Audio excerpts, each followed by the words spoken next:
Hey everybody, how are you today? This is Sharon with Statuesque by Sharon. I just like come on here real quick. I'm taking a little break from work and wanted to say hello. So, I often tell God in my prayers how He not only does He make a way out of no way, but that He literally is my way out of no way. And it has made me think about how sometimes when we're in a pinch, when we're in a bind, we need God right now. And we don't know how we're going to get through this. We don't know how we're going to get out of it. We just need something to happen. And all we know is that God is our answer. It has to happen. If He doesn't do it, it is just not going to happen. And we rack our brains trying to figure out, how is He going to do it? How is this going to happen? How am I going to get through this? And the truth of the matter is that unless your experience is different from mine, I know for me, God has never said, figure it out. Only thing God has told me to do is to trust Him and believe that He is able to do it and that He will do it because He can, and He is my Father, the perfect Father, and He will help me. It might be in a way that's opposite or different from what I am thinking it's going to be, but nevertheless, He will help me. So, the bottom line is, He wants us to trust Him and to surrender to Him. I've said this previously, where when you surrender, that means that you are not trying to affect the outcome. You just know that God is going to come through for you. However He does it, you will be fine with that, because He might do things in a way that is better than what you anticipated.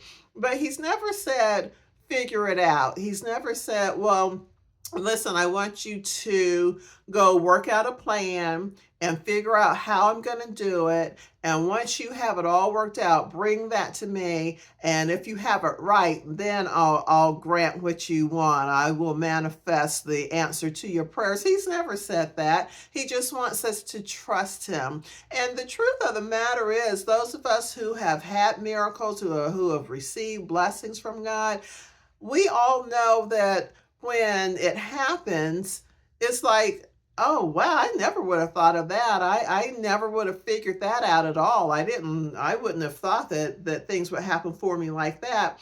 And so this is just a reminder for those who are going through something right now, whether you are seasoned in the Lord or whether you are fairly new in your Christian journey. Just trust God. Don't panic. Don't fret. I know that's a whole lot easier said than done.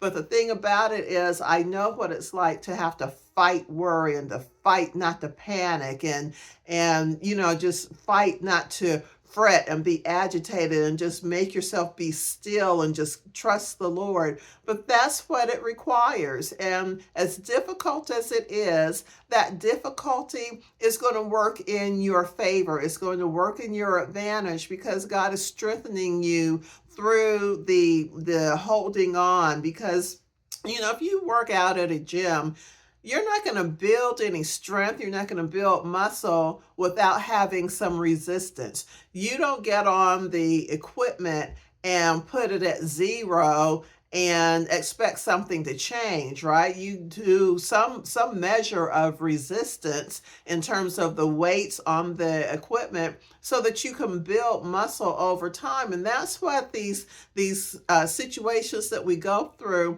are. God is not intending us or planning for us to fall and fail.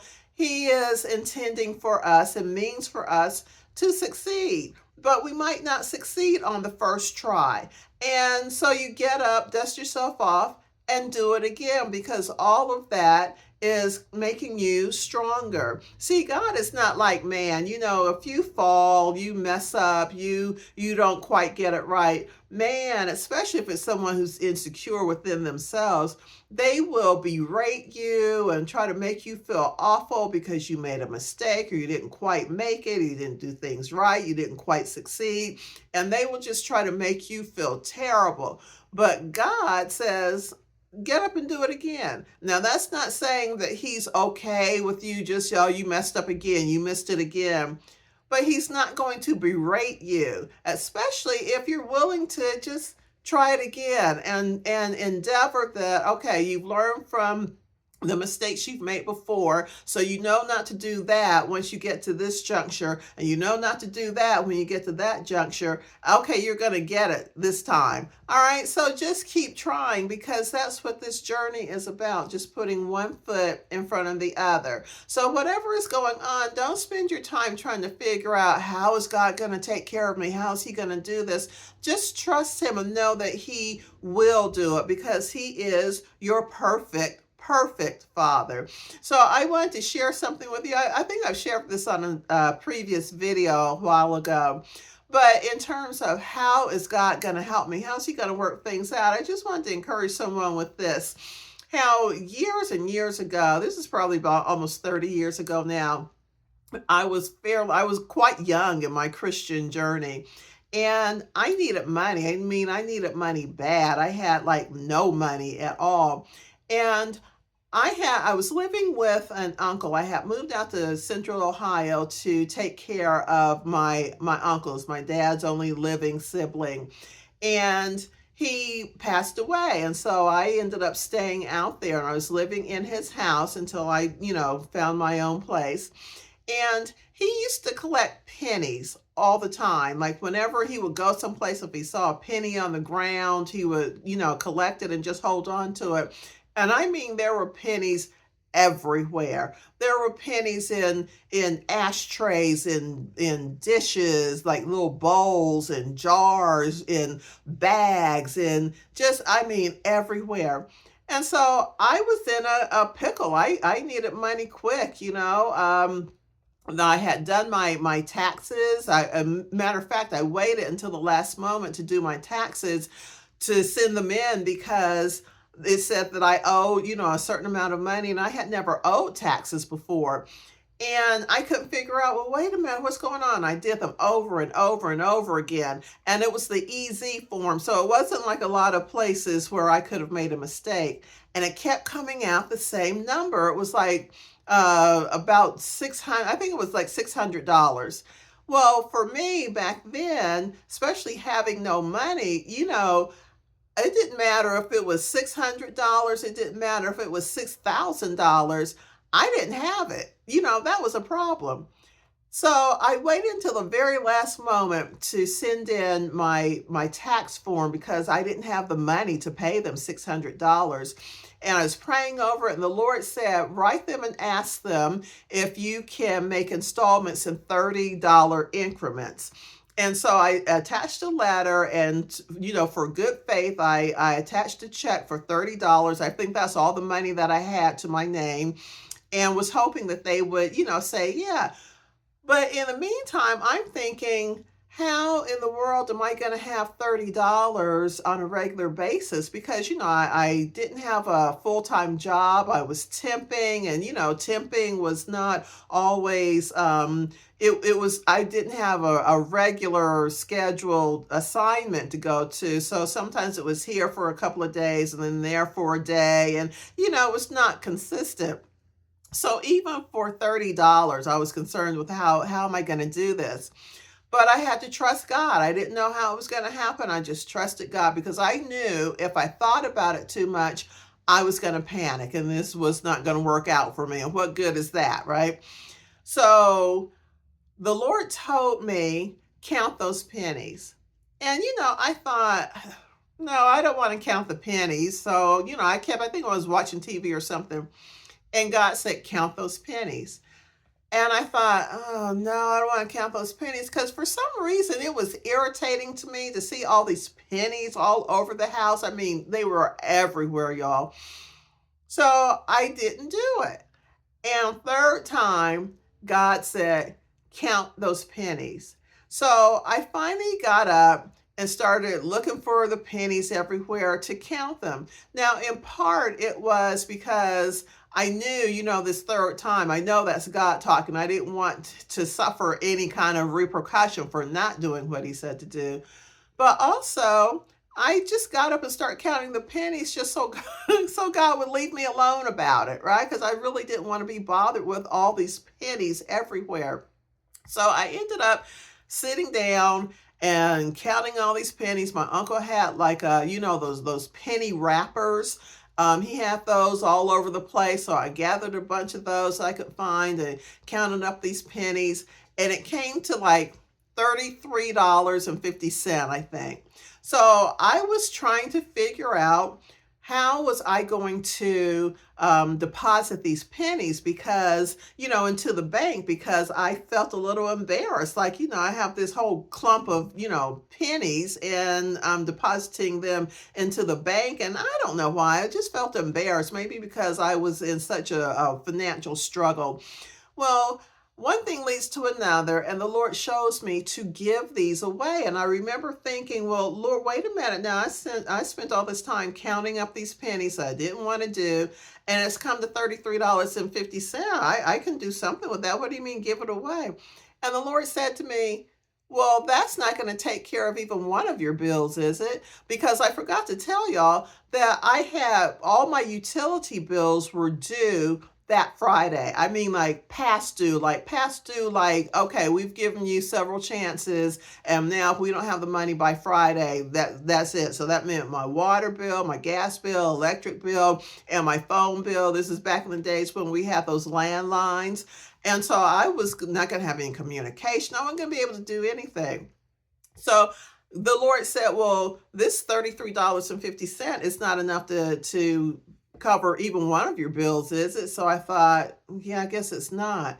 So he showed me to give the money to a food pantry that was in the neighborhood. So I donated all these pennies to this food pantry that fed the neighborhood on Saturdays. And they were grateful for it. They didn't seem like they were annoyed because it was this heavy bag of pennies, and they, said how $33.50 will be able to buy, a lot of eggs and milk and stuff. Now this is going back, 30 years ago, so the prices were a lot a lot less than they are now, right? And so they were glad to receive it, which made me, it was a relief to me to not feel embarrassed, that, oh, here, I want to give a donation, but, it's all pennies. All right, so I went to Bible study in the afternoon on that day. This is happening on a Wednesday. And I was just certain that there's going to be some kind of answer for me when I get home, maybe something in the mail. I come home and there is literally no mail. It's not that the answer was not in the mail. There was absolutely no mail at all. And I, was just about to just fall apart, just going through all this, believing God, trusting God, believing that the answer is going to be here today. And it absolutely wasn't. So I just went home and just waited. There was nothing else I could do. And the next day, again, no mail. And I just waited. The next morning was Friday. So I remember getting up and turning on the light switch and turning on the water faucet and turning on the stove and picking up the phone just to see if anything had been cut off yet. And it hadn't been. So I just sat at the dining room table and literally just waited for all the utilities to just come over and start cutting stuff off. And I see a shadow going past the side of the house. And so I went out to the front porch. It was an enclosed front porch. And it was a mailman. It was a different mailman than our usual regular mailman. And he had like this big stack of mail. And he said, well, he couldn't figure out how to get the mail to me because the screen door was locked and the mailbox was attached to the actual house, not to the screen. So the regular mailman knew exactly what to do with the mail, but this mailman did not know how to get it to me. So he gives me this big stack of mail, and I go through it, and I see this envelope from the IRS, and then I see another envelope from the IRS. And the one envelope said, or the one letter in this envelope said, you made a mistake in calculating your taxes. You don't owe us $600. We owe you 630 some odd dollars because you missed this particular step. And I kept thinking, how is that possible? Because I did those taxes over and over again, trying to figure out why is it saying I owe them $600. Well, lo and behold, they told me that they owe me over $600, and the check that I sent them for $30, that was attached to the letter. So they're returning my check to me. So I opened the other envelope from the IRS, and it's a check for 630 some odd dollars. And lo and behold, my bills, all of my utility bills, all four of them, came almost to that exact amount. I mean, when I finished paying everything, I think I had maybe like $3 left over. And so God just did it for me through the IRS, no doubt. The IRS and a bunch of pennies that my uncle had collected that God told me to count them up and give them to a feeding program. Now, I don't know how creative you are. I'm pretty creative, but I could never have made that up. And so I want to share that again with y'all. Again, I've talked about this previously a little while ago, but I just felt in my spirit to bring it up again and hopefully encourage someone out there to just hold on, hang on, and trust God, because you never know how He's going to work things out for you and give you a testimony that you can then share with someone else. So whatever you're going through, just trust God to do what He is able to do, which is anything but fail. And if God has done something for you that is just remarkable, something you could never even have come up with yourself, take some time to just say, thank you, Lord. Thank you for taking care of me. All right. So I hope that this helps someone today. Just take another step forward. Don't stop. Don't turn around and go back. Just keep pressing on. All right. This is Sharon with Statuesque by Sharon, and I will be talking to you all again soon. I hope you have a blessed day. I love y'all. Take care now. Bye-bye.